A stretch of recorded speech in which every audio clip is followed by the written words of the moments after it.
আসসালামু আলাইকুম ভিউয়ার্স, আশা করি সকলে ভালো আছেন। আজকের ভিডিওতে আরও একটি ইউনিক ডিজাইনের ফুল তৈরি করব। তার জন্য আমি এখানে প্রথমে নিয়ে নিচ্ছি 5 পার্টের একটি কাপড়। তো কাপড়টিকে রাউন্ড করে কাটার জন্য এরকম একটি ঢাকনা ব্যবহার করেছি। ঢাকনাটির লম্বা হবে 3 ইঞ্চি। তো ঢাকনাটি কাপড়ের উপর রেখে কিন্তু আমি কলম দিয়ে ভালোভাবে মার্ক করে নিচ্ছি।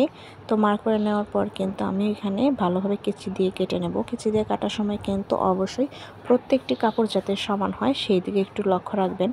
তো আমি কিন্তু প্রত্যেকটি কাপড় সমান করে কেটে নিচ্ছি। আমার সবগুলো কাপড় কিন্তু সমানভাবে কাটা শেষ।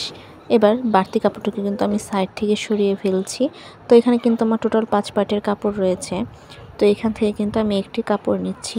একটি কাপড়কে আমি 4 ভাঁজে ভাগ করব। প্রথমে আমি মাঝখান দিয়ে একটি ভাঁজ দিয়ে দেব, দেন আমি আরেকটি ভাঁজ দিয়ে দেব। তো এইখানে টোটাল কিন্তু আমাদের 4 ভাঁজ দিতে হবে। তো ভাঁজ দেওয়ার পর এই কোণার যে অংশটুকু সেইখান থেকে আমি একটি রাউন্ড করে কিন্তু কাপড়টিকে কেটে নিচ্ছি। এতে কিন্তু ফুলের একটি শেপ আসবে। কিভাবে কাটছি সেটা একটু লক্ষ্য রাখবেন, তাহলেই কিন্তু আপনারাও কাটতে পারবেন।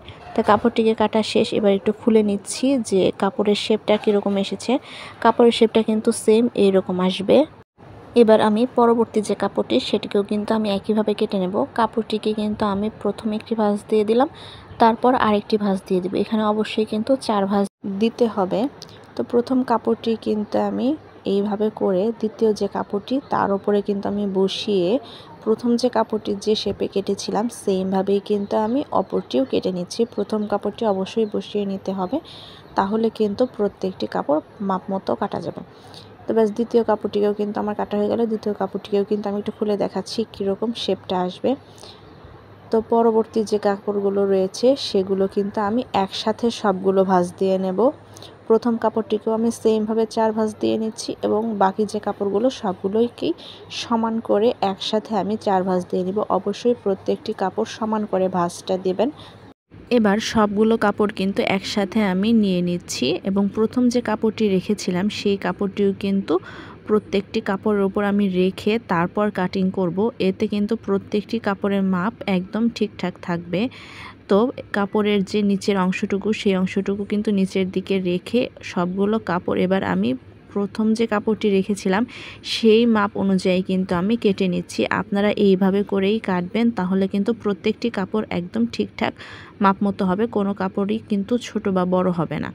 তো প্রত্যেকটি কাপড় কিন্তু আমি এখানে কেটে নিচ্ছি।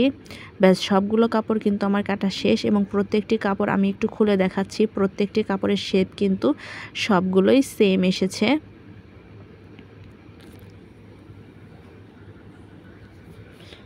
ব্যাস সবগুলো কাপড় কিন্তু আমি খুলে দেখালাম।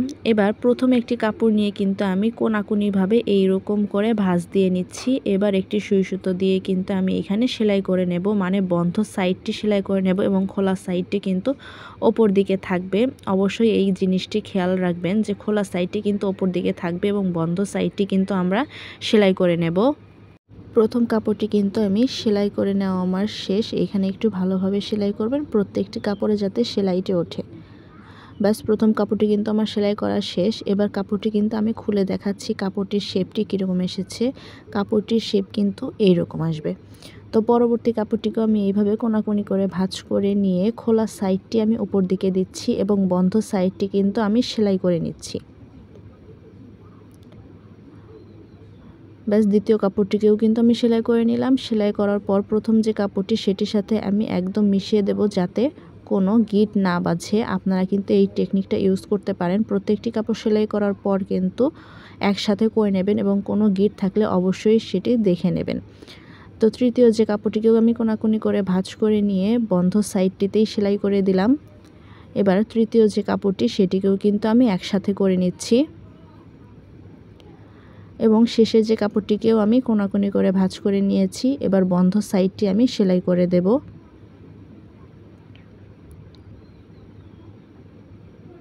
ব্যাস বন্ধ সাইডটিও কিন্তু আমার সেলাই করা শেষ। এবার কাপড়টিকে আমি সবগুলো একসাথে করে নিচ্ছি। তো সুতো ধরে টান দিলেই কিন্তু সবগুলো কাপড় একসাথে চলে আসবে। ব্যাস সবগুলো কাপড় কিন্তু আমি একসাথে নিয়ে নিচ্ছি। এবার সুতোটিকে কিন্তু আমি শক্ত করে গিঁট দিয়ে নেব। এখানে আমি 2 থেকে 3টি গিঁট দিয়েছি।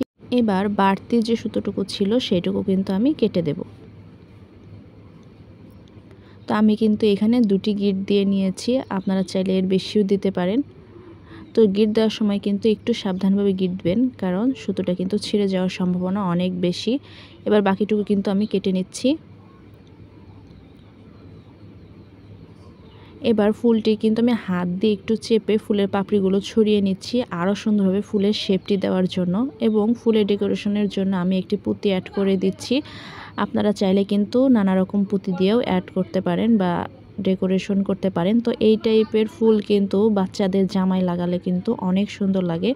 তো এইরকম টাইপের ভিডিও পেতে অবশ্যই আমার চ্যানেলটিকে ফলো করে রাখবেন এবং ইউটিউব থেকে সাবস্ক্রাইব করবেন।